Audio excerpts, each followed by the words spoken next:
So something, um, you know, other than the COVID agenda that I had noticed as well.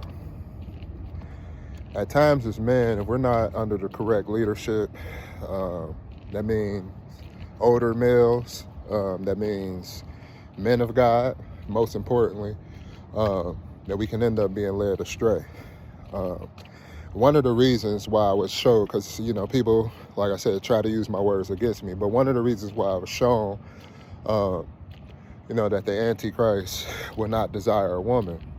Um, and I've just seen some other videos that kind of brings these things around, and I want people to understand, like, me and other people's perspective are different. When I talk about being alone, yes, I love my peace and different things, but at the same time, I still am an affectionate person. I still, I desire God to bring me in somebody, and that's a process, and you gotta, be willing to go through that process. But being under the wrong people, and it could be either a male or a female, so it's not about sex or anything. You have to make sure that people are speaking the correct things to you. And so, to get to the point, I feel like at times, I'm going to use scripture. It says that some men become eunuchs because God made them eunuchs. Some men become eunuchs because man made them eunuchs. And some men become eunuchs, I believe, because the world. I think that's how that verse goes. I got to reread it, so don't nobody try to get on me. I'm not looking at a Bible right now, I'm walking. And so, as I said, upon reading that verse, I started seeing a correlation to how now some people, it's different for some people. Now, you can be tricked at times into a spiritual awakening or open up things. I've heard in the past, and I'm not saying this to try to condemn anybody or, put anybody in a bad position. But, people say be careful how you fast if you're not led by God to do certain things. And the reason I believe that thing could be important, because fasting, it opens you up to the spirit realm. If you're not ready for that, it could really mess you up. When I was younger, I would, ask God not to show me things. I seen a lot of crazy stuff when I was younger. Like I seen in real time, like the couch moving, doing different stuff. I remember I thought I was dreaming, but I felt, anyways, I ain't gonna get into that. People already think I'm crazy enough, but it was like a tweener dream to where I could see something taking place in the physical, but it wasn't, like I said, I wasn't asleep or anything. I guess a daydream, but it was a night, whatever it is.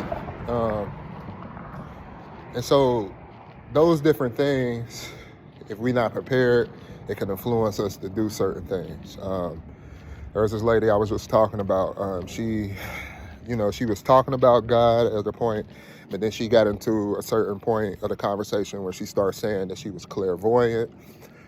She started talking about how different spirits done had sex with her in the middle of the night.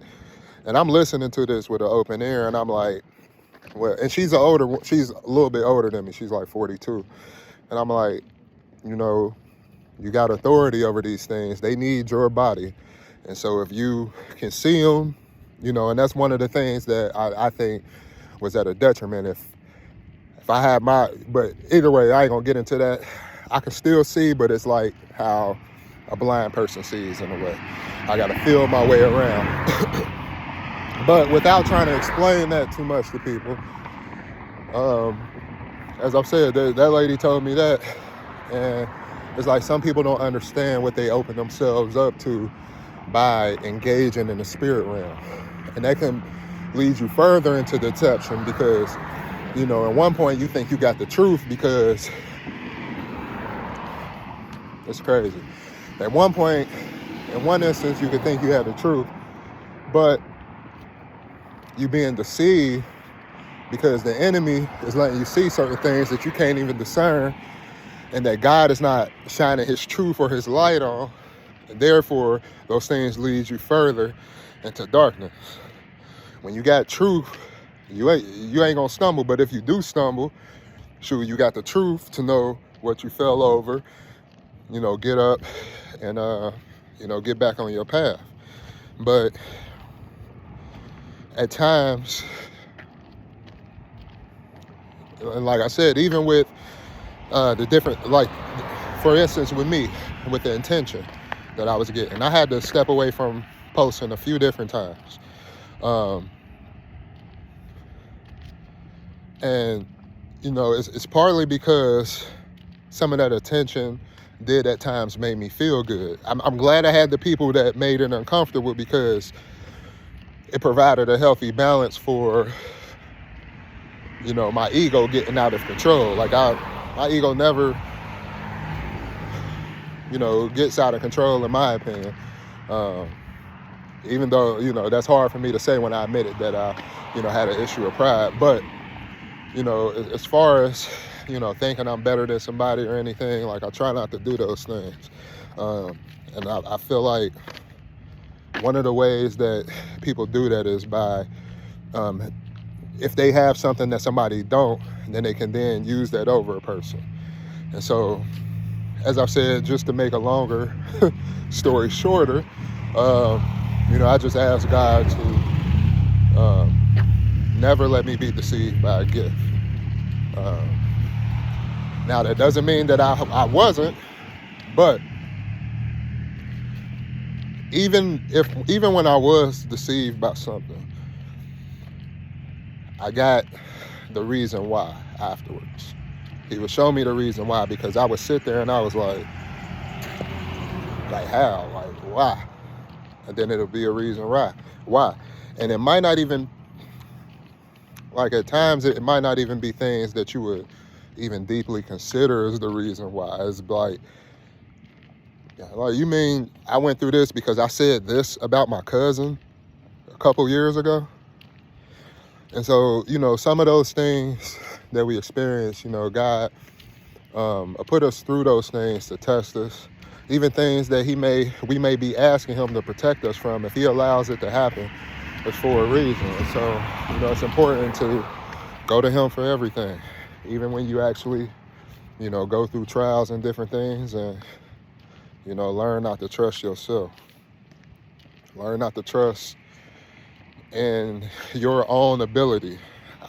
One of the reasons why I'm, and as I've said, people want to try to insult my intelligence. We could take an IQ test, but one of the reasons why I do believe that I am intelligent is not because I'm actually, smart on my own. It's because I listen to other people. When it comes to a book, I understand when I read a book, the important information is at the beginning, the middle, and the end of a paragraph. So in knowing certain things, like, I can move through information quicker than some other people. Now, in the Bible, you can't use that whole beginning, the middle, and end thing. You got to read some of that nuanced information, just like we read in Samuel, those little details where it's showing, Saul being like a type of Christ. Like, little details matter, but in the grand scheme of, in the world, you can get the answer by reading the beginning, the middle, and the end of a situation. You can as well miss nuanced information, but in the world, that thing works, a lot more than it doesn't. And so it's just important that we're able to learn and take information from other people. And I think that we got all the answers. Don't cheat off nobody, but be wise enough to hear people's perspective. And if you can somehow understand why they think a certain way or why they have that perspective, it could very well help you with your answer. Peace.